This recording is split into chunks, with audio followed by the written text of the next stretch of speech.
Bienvenue sur ta chaîne Le Piano Vivant. Aujourd'hui, on va aborder un sujet fondamental.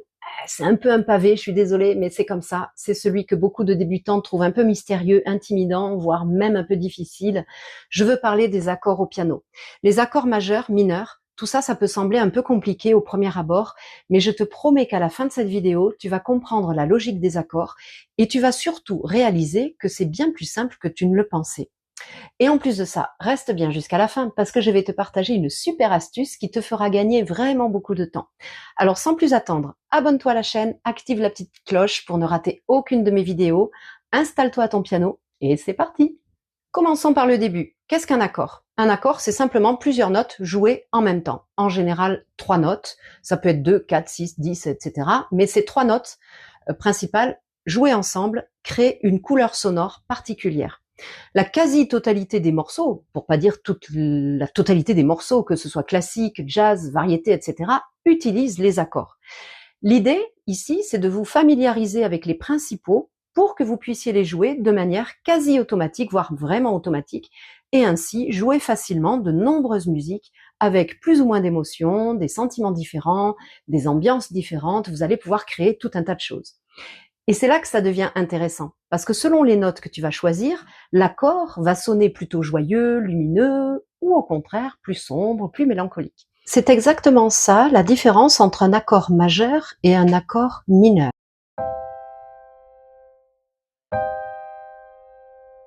Tu entends la différence? Le majeur va sonner un peu plus lumineux, un peu plus ouvert.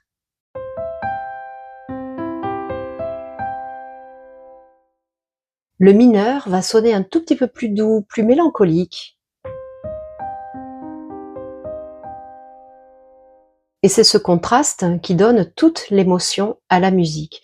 Une astuce simple pour retenir la différence, on a l'habitude de dire que pour le majeur, on va penser à quelque chose de joyeux, lumineux, ensoleillé. Et pour le mineur, on va penser à quelque chose de plus doux, plus nostalgique, plus mélancolique. C'est une image un petit peu simpliste, mais elle aide à retenir. Dans la réalité, il y a de nombreuses musiques qui sont écrites en tonalité majeure, qui sonnent plutôt tristes, mélancoliques, et au contraire, des musiques qui sont écrites en tonalité mineure et qui vont sonner, par exemple, plutôt gai.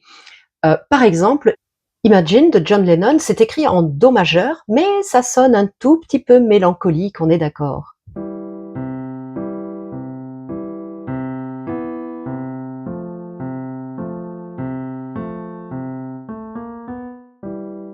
Un autre exemple, c'est La vie en rose.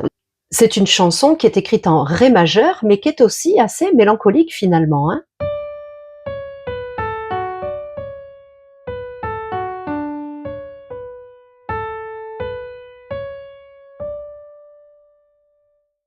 Pareil, dans les tonalités mineures, tu vas avoir la comptine d'un autre été qui est écrite en mi mineur, mais qui finalement peut sonner assez gai.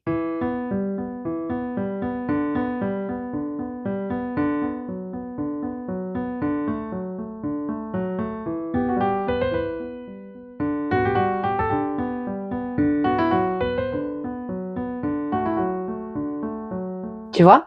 Et puis, typiquement, bah, le morceau que je t'ai proposé dans mon autre vidéo, qui est la petite pièce, le petit extrait de Jean Chrétien Bach, qui est écrit en la mineur et qui fait travailler les accords, et ça sonne plutôt gai, hein, et etc. Tu regarderas cette vidéo. Du coup, voilà, tu vois, il y a toujours des contre-exemples, hein, mais grosso modo, en général, quand même, les tonalités majeures sont plus ou moins gaies et les tonalités mineures sont plus ou moins tristes. Maintenant, je vais te montrer comment construire un accord majeur et tu vas voir, il y a une logique mathématique très simple derrière tout ça. Prenons l'accord de Do majeur. Do majeur, c'est celui qu'on apprend en premier parce qu'il n'y a aucune altération, c'est-à-dire pas de dièse, pas de bémol. Donc, l'accord majeur Do. Tu vois déjà que ce ne sont que les touches blanches. Un accord majeur se construit toujours de la même façon. C'est la superposition de deux tierces. Alors la tierce, c'est l'intervalle entre trois notes. Do, ré, mi et mi, fa, sol. Voilà, la tierce, c'est toujours un intervalle de trois sons. Do, ré, mi, fa, sol, la, do, etc. Donc ici, c'est la superposition de deux tierces et ça fait l'accord Do, mi, sol. Donc si on part du Do, une tierce au-dessus c'est mi, une tierce au-dessus c'est sol. Certains pianistes appellent cela une triade, mais en musique classique, on parle plutôt d'accords parfaits à l'état fondamental. Et ça, j'y reviendrai dans une autre vidéo, je pense. Mais voici déjà une première astuce pour ne pas te tromper. La première astuce, c'est que tu prends ta note de départ, le Do, qu'on appelle la fondamentale, et tu montes de 4 demi-tons. Je te rappelle que les demi-tons, c'est la plus petite distance entre deux notes qui se suivent. La plus petite distance entre Do et Ré, enfin, en tout cas entre, ouais, ça va être Do et Do dièse, tu vois. Bon, entre Do et Ré, il y a un ton. Donc, deux demi-tons. Donc, la plus petite distance entre deux notes consécutives, c'est le demi-ton. Donc ici, à partir de ton Do, tu vas en compter 4.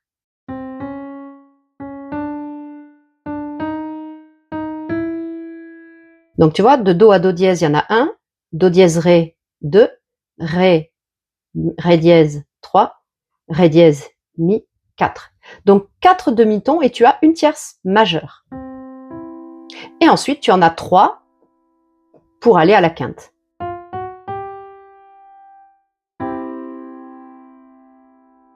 Ok?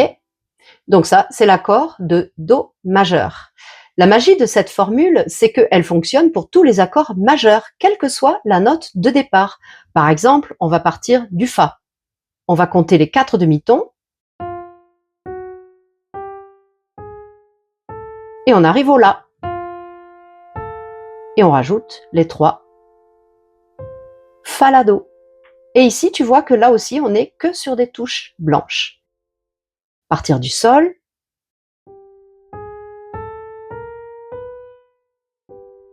Et les 3. Et là aussi, on n'a que des touches blanches. Donc tu as 3 accords qui ne se font que sur des touches blanches. Do, Fa et Sol.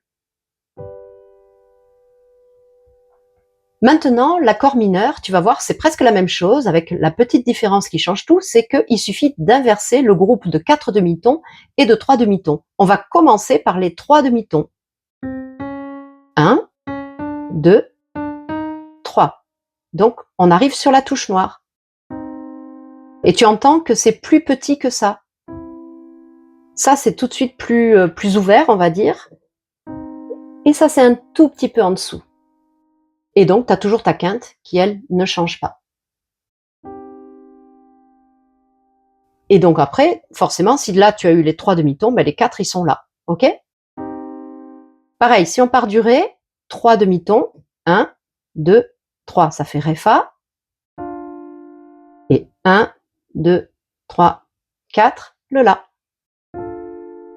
Et tu vois ici, on n'a que des touches blanches aussi. Mais c'est un accord mineur. Si on voulait le faire majeur, il faudrait monter le 3e doigt d'un demi-ton et le mettre sur le Fa dièse. Tu vois la différence? Ici, on a inversé les 2 premiers intervalles, 3 demi-tons au lieu de 4 et 4 à la fin. Voilà, ça change complètement la couleur de l'accord. Donc ici, pour repérer, tu vas avoir ton 3e doigt qui va bouger d'une note à l'autre, simplement pour faire une tonalité majeure ou une tonalité mineure.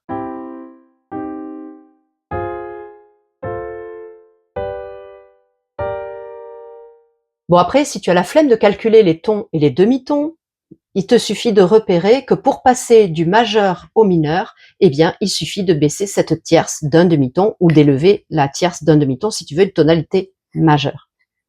Mais je vais te donner ici les accords que tu vas rencontrer le plus souvent en musique. Ce sont ceux qu'il faut vraiment avoir sous les doigts. Alors je vais faire avec la main gauche parce que c'est souvent la main gauche quand même qui joue les accords et la mélodie fait la main droite. Moi, je te conseille un truc, c'est de travailler les accords avec les 2 mains. Une main, puis l'autre, et pourquoi pas les 2 en même temps.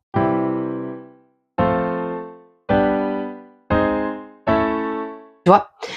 Donc les accords les plus utilisés, enfin assez souvent en tout cas, c'est Do majeur, Sol, Fa, La, Ré, Mi, avec bien sûr les variantes mineur, majeur, ré mineur, ré majeur, mi mineur, mi majeur, et etc.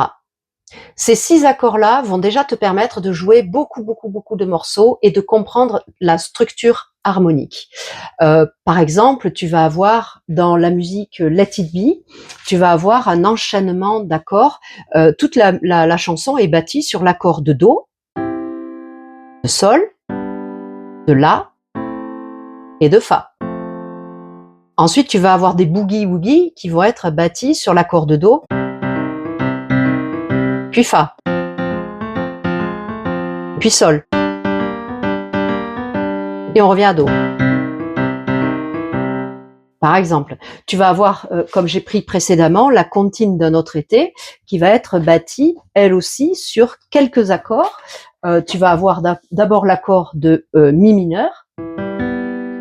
Ensuite, c'est l'accord de Sol, mais renversé. Ça, on le verra dans une autre vidéo. L'accord de Sol majeur, mais dans un état renversé. Ça, on le verra dans une autre vidéo.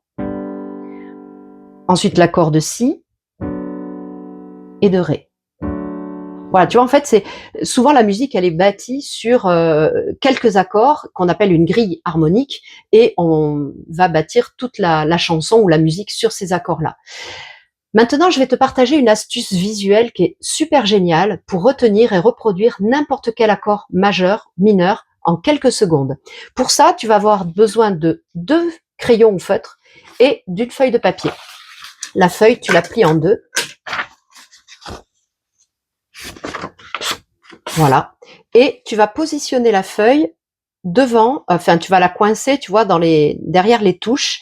Tu vas prendre un premier stylo et on va partir de l'accord de Do majeur. Do, Mi et Sol. Et tu vas tracer un trait en face de chaque touche. La touche du Do, la touche du Mi et celle du Sol.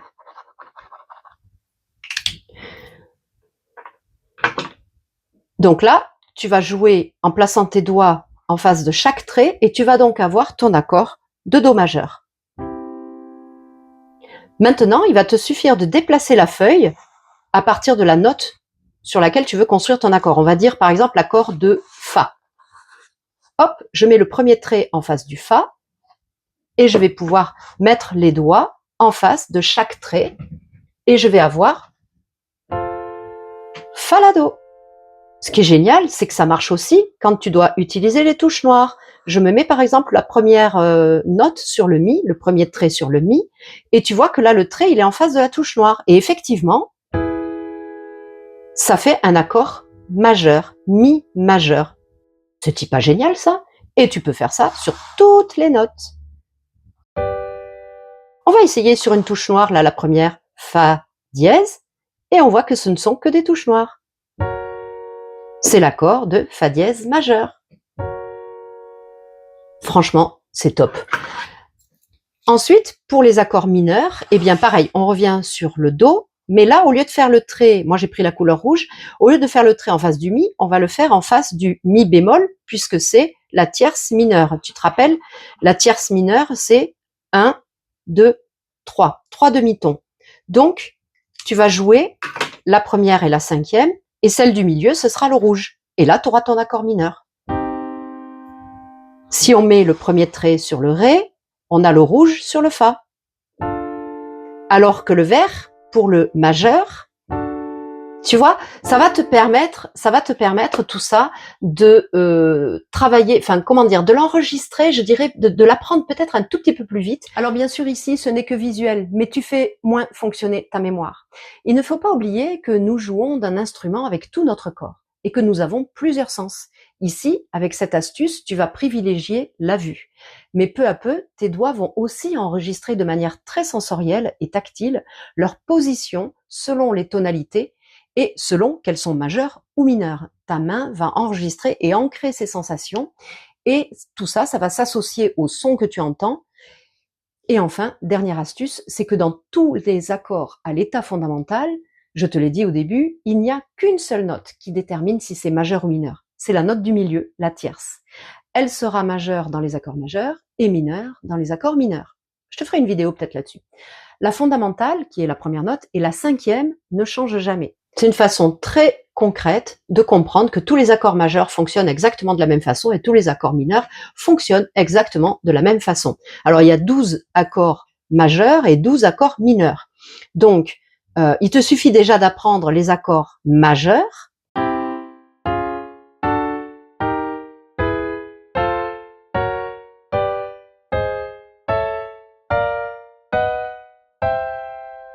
Et ensuite, tu feras la même chose. Alors, tu peux t'entraîner à faire en montant et en descendant, bien sûr.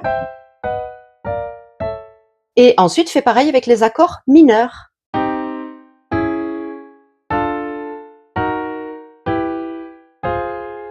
Etc. Tu montes et tu descends. Bien sûr, je te le fais avec la main droite, mais tu le fais aussi avec la main gauche. Et etc. Après, tu peux t'entraîner à les faire mélanger, c'est-à-dire tu fais main droite, main gauche, majeur, mineur. Voilà, ce qui te vient. Donc, pour apprendre de manière tactile les accords, tu vas commencer aussi par intégrer l'écart de la quinte. Ça, c'est une bonne pratique aussi. Tu vas mettre le 1 et le 5. Tu as vu que j'avais mis toujours le doigté 1, 3, 5. Donc, tu peux apprendre déjà cet écart-là.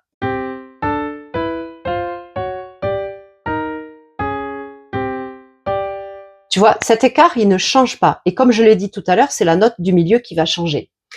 Ensuite, tu vas essayer de le faire, bien sûr, main droite, main gauche, comme d'habitude, mais tu vas changer de doigté. Tu vas mettre le 4 à la place du 5. Ça va faire un 4 et au milieu, ce sera le 2. Tu vois que ça, ma main, ça ne bouge pas. C'est une empreinte, comme si j'avais pris une empreinte et je déplace. Et pour faire l'accord, on va mettre le 2 au lieu du 3.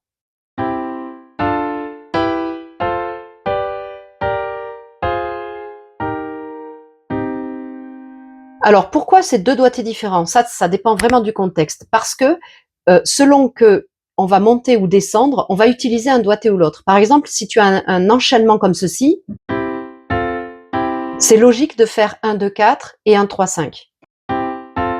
C'est mieux que faire ça. On prend moins de risques de se tromper. Par contre, si on allait vers le bas, on va mettre 1, 3, 5. Et comme ça, on met le 1 et le 2 ici. Voilà, bon ça, ce sont des petites subtilités. On y reviendra certainement dans d'autres vidéos. Donc, maintenant qu'on a vu tout ça, eh bien, tu as plusieurs possibilités pour apprendre tes accords selon le canal qui te correspond le mieux. Visuel, avec la petite feuille, ou bien la position des doigts aussi sur les touches, le tactile, c'est-à-dire vraiment la sensation, et l'auditif. Et bien sûr, ça peut être tout ça ensemble. Si l'astuce de la feuille de papier t'aide, alors bien sûr, fais-le. Et tu fais une main, puis tu fais l'autre.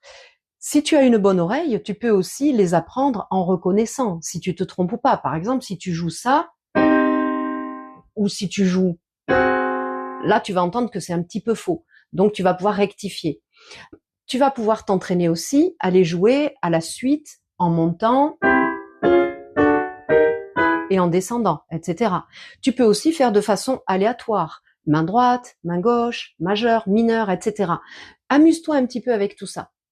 Voilà, ça peut paraître un petit peu difficile et rébarbatif, mais prends ça comme un jeu. Consacre quelques minutes par jour à jouer quelques accords et tu vas vite te familiariser avec tout ça. Et tu vas pouvoir surtout jouer pas mal de morceaux simples et de plus en plus évolués. Alors dis-moi en commentaire si tu veux que je t'apprenne certains morceaux et je me ferai un plaisir de te faire une vidéo. En attendant, je te souhaite une belle pratique et surtout persévère. Tu vas voir que ça en vaut vraiment la peine. Et je te mets à la suite, là, à la fin de la vidéo, le lien de ma précédente vidéo sur l'Andante de Jean-Chrétien Bach pour mettre en application ce travail sur les accords. Et je te prépare aussi une autre vidéo avec... j'avais bien envie de te proposer la comptine d'un autre été de Yann Tiersen. Est-ce que ça te dit ça? Ouais? Allez, active la petite cloche, comme ça tu la rateras pas. À très bientôt!